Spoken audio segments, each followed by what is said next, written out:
That's why I requested you to settle the debt. The burden my husband suddenly imposed on me, vanishing without a trace. No matter how persistently I tried to reach him, there was absolute silence. Now, I'm left wondering what to do, facing an insurmountable debt. Fortunately, in my moments of despair, there was someone by my side offering encouragement. My dear daughter. Mom, cheer up, echoed the soothing voice of my beloved daughter. My name is Kate, 35 years old, juggling part-time work and homemaking. My husband, Rogan, and I, along with our daughter, make up our family of 3. I met Rogan at a mixer, a casual event I attended just to fill the numbers. Despite my nervousness, Rogan took the initiative to strike up a conversation, effortlessly lightening the atmosphere. Before long, we connected and decided to exchange contact information. As our communication deepened, a special bond blossomed between us. Unexpectedly, we started dating, a twist I shared with my older sister Talia after our first date. To my surprise, Talia burst into laughter, commenting, "I never thought you'd choose a boyfriend from a mixer." She assumed I'd find someone through work. Talia, enjoying her single life, didn't seem eager for a relationship. Fast forward a few years and Rogan and I got married. Talia congratulated us on our new life together. Our early days of marriage were filled with joy. Rogan's proposal and our move to a new apartment marked the beginning of our life as a married couple. Although our different work hours meant we seldom returned home together, we cherished the time spent dining, sleeping, and enjoying our days off together. This routine brought a new joy to our lives, and a few months later, we were blessed with the birth of our adorable daughter, Rhea. The emotional impact of Rhea's birth was profound, and I felt like I had found true happiness. Our families showered us with congratulatory gifts, celebrating this new addition. I resigned from my job to dedicate myself fully to my family and Rogan, always considerate, helped with housework and childcare. However, a few years later, regret began to seep into my heart. Rogan, after resigning from his job due to issues with a new superior, failed to communicate this significant decision to me beforehand. While I empathized with the challenges he faced at work, the abruptness of his resignation left me concerned, especially since our family relied on his income. The absence of any discussion or consultation added to my distress. That was so sudden.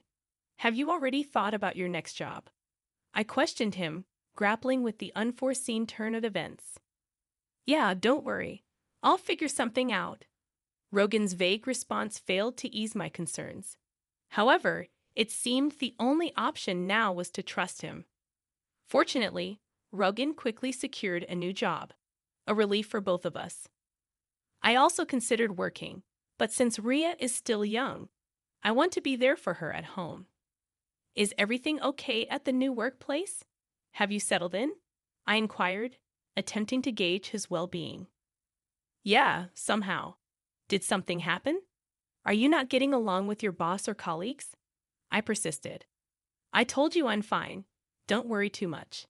Look, I'll take care of Rhea, so you go and take a bath. Really, thank you, he responded. Though he seemed different than usual, I refrained from prying further and handed Rhea to him before heading to the bath. A few days later, Rogan returned home looking dejected. As I tried to inquire about what had happened, memories of his abrupt resignation flashed through my mind.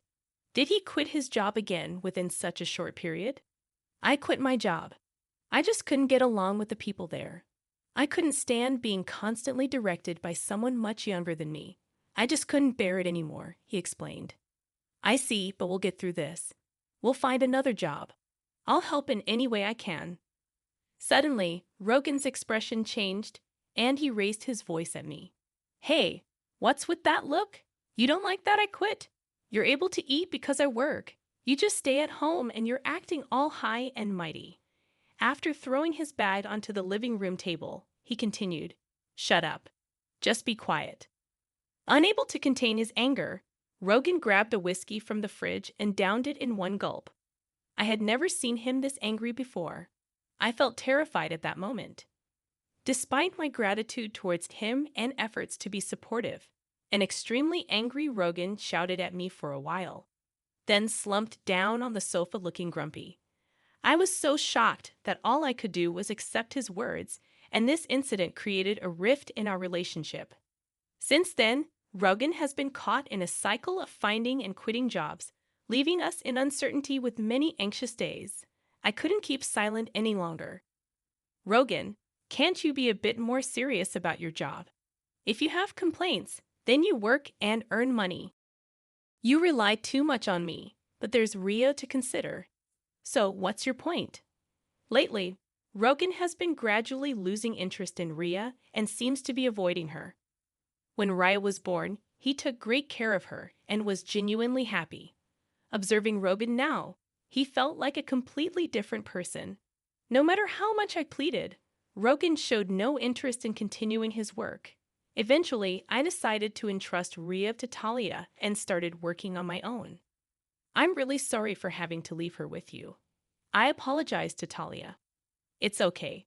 Raya and I will wait together, she reassured me. Raya, who had just started attending kindergarten, wasn't a major concern. Part of it was because I trusted Talia to take care of her. But Ria was also remarkably mature and calm for her age. She showed interest in newspapers, read them on her own, and could even write long and somewhat complex sentences. Rhea had a quiet disposition and was exceptionally composed for her age. When she started attending kindergarten, I was concerned about whether she'd be able to make friends and effectively communicate with others besides me. However, it turned out I didn't need to worry. Rhea made many friends in kindergarten and enjoyed her time there. As a parent, that was the most heartwarming thing to witness, given the situation. I felt it would be no problem for me to work outside the home. When I started looking for a job, I found one quicker than expected, and I began working full-time. The pay was better than I had anticipated, and even if Rogan quit his job, our finances would probably stabilize. Thankfully, the work environment was also pleasant, and despite the busy days, I enjoyed working. A few years after I began working, Rogan finally found a stable job. It seemed like he had finally found a workplace that satisfied him. Learning this brought a profound sense of relief. Over time, Rogan's demeanor brightened, and he seemed to return to the man I knew in the early days of our marriage. He became considerate of the challenges I faced juggling work and family, often asking, "Has it been tough? Aren't you tired?" I was a bit taken aback by this transformation. Perhaps job stability had given Rogan peace of mind. Rhea was growing up healthily, and Rogan started acting like a caring father to her once again. Seeing Raya play joyfully with Rogan always warmed my heart.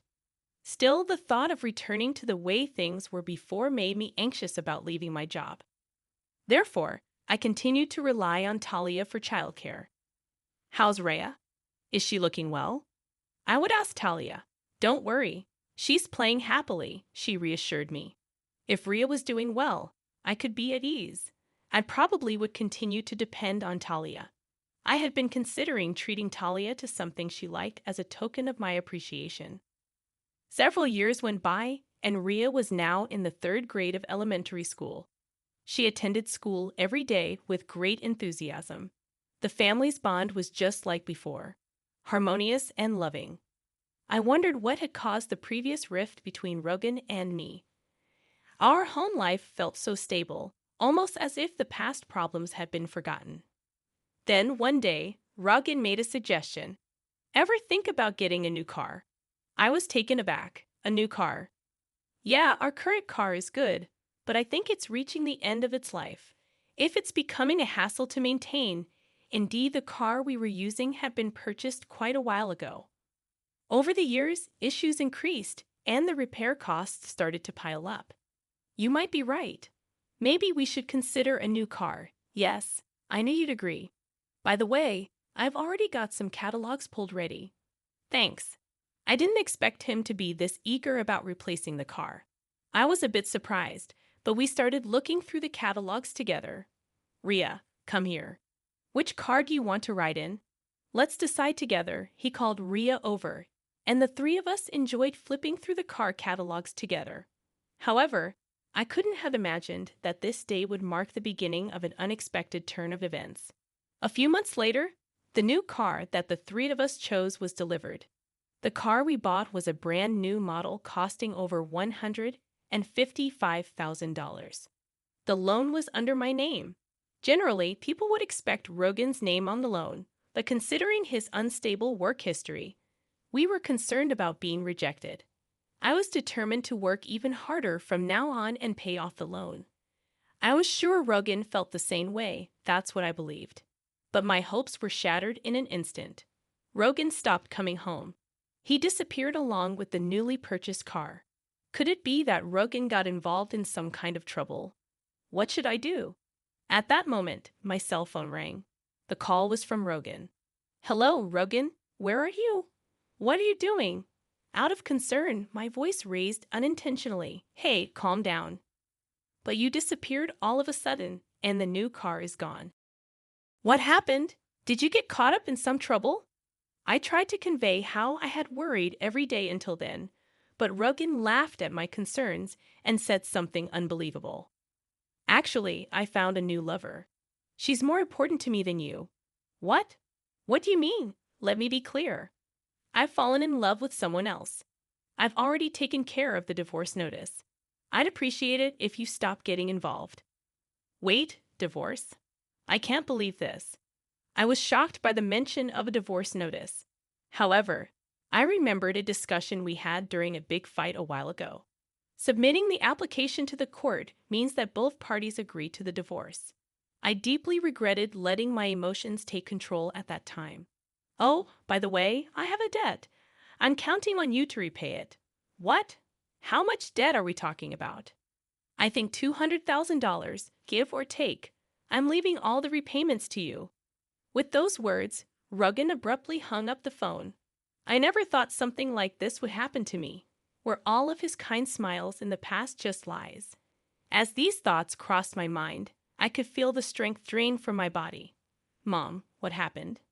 As I slumped to the floor, Raya rushed over, looking concerned. "It's okay, honey. Thank you." I tried to put on a brave face, but inside, I was filled with anxiety. How will I manage our life now with such a massive debt looming over us? The thought of the $200,000 made me feel suffocated. On top of that, there was still the car loan to think about. In a state of panic, I decided to check my bank balance, searching everywhere. Closet, drawers, kitchen, bedroom. But my ATM card was nowhere to be found. Frantically, I launched my bank app on my smartphone. And to my horror, the account balance had significantly decreased. I had no memory of withdrawing such an amount, and the only suspect was Rogan. Trying to contact him proved futile, and with my mind going blank, I thought I should focus on earning money. I chose to keep this a secret from Talia and young Riev to avoid unnecessary worry.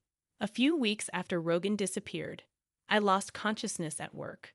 Upon waking up, I found myself in a hospital bed, where Talia and Ria revealed they knew about Rogan and my deteriorating health. Raya had overheard Rogan's phone call, and Talia, surprisingly furious, wanted to locate Rogan to make him repay the debt and medical bills. However, Rogan's whereabouts remained unknown. When I was discharged, I fell down, fearing Talia's reprimand for letting her know. Various tests revealed my poor health was due to cancer, still in the early stages with hope for recovery through surgery. Though the surgery went well, returning to work immediately seemed impossible due to mounting medical bills and no savings. During these challenging times, Talia and Ria became my pillars of support. Talia tried to locate Rogan, and when she discovered he was working in the same building, they hatched a plan to get back the car that was under my name. As we prepared to confront Rogan, Talia stopped me, emphasizing the need for a solid plan. Raya reassured me that everything was set up, and a month later, while at Talia's house, a sudden call from Rogan came in. After ignoring it initially, I gathered my courage and answered. In a frantic voice, Rogan pleaded for help, claiming he was about to be arrested. He shared his location and quickly ended the call. Talia and Rhea then revealed the turn of events. They had reported the car as stolen, a move aimed at compelling Rogan to confront the consequences. Filled with gratitude, Rhea blushed, and the mystery of their plan became clear. I expressed my gratitude to Talia and Rhea and hurried to the park where Rogan was waiting. The specified park was surprisingly close to my home, and when we arrived, we found police officers interrogating Rogan about something. After explaining the situation to the officers and having them leave, Rogan ushered us into his car and began narrating the events that led to this. Inside the car, a confident-looking woman named Lily sat boldly in the passenger seat, staring at us with a cold gaze. Rogan questioned why the police came to him, seemingly unaware of the gravity of the situation. Rhea confronted Rogan, asking why he left them behind and why he wouldn't pay back the money himself. Rogan, visibly shaken, remained silent. Rhea and Talia continued questioning Rogan about his actions and his relationship with Lily. Talia criticized Rogan's irresponsible behavior, constantly changing jobs, and quick temper. Rogan bowed his head in silence, and Lily, visibly irritated, revealed shocking details. Rogan had borrowed $200,000 in his wife's name for expensive luxury gifts for Lily. Rhea questioned Lily about her pregnancy, and Talia noticed an inconsistency in the timeline. Lily revealed that the child wasn't Rogan's and admitted to keeping it a secret to avoid further involvement with him. The tension increased, and Talia took charge, threatening to call the police for the criminal acts committed. Ignoring Rogan and Lily's pleas, Talia instructed me to contact the police. Legal actions were taken, and Rogan and Lily faced consequences, including compensation payments, repaying the debt, and child support. Despite attempts to reduce payments through lawyers, a secret recording made by Rhea served as evidence denying their requests. In the end, Rogan and Lily didn't go to prison but had to shoulder responsibilities. Rhea and I now live with Talia, and the car was safely returned. Rogan is somehow managing the debt, and the presence of Talia and Rhea played a significant role in resolving the situation. Grateful for their support, I look forward to a peaceful life with the two of them, working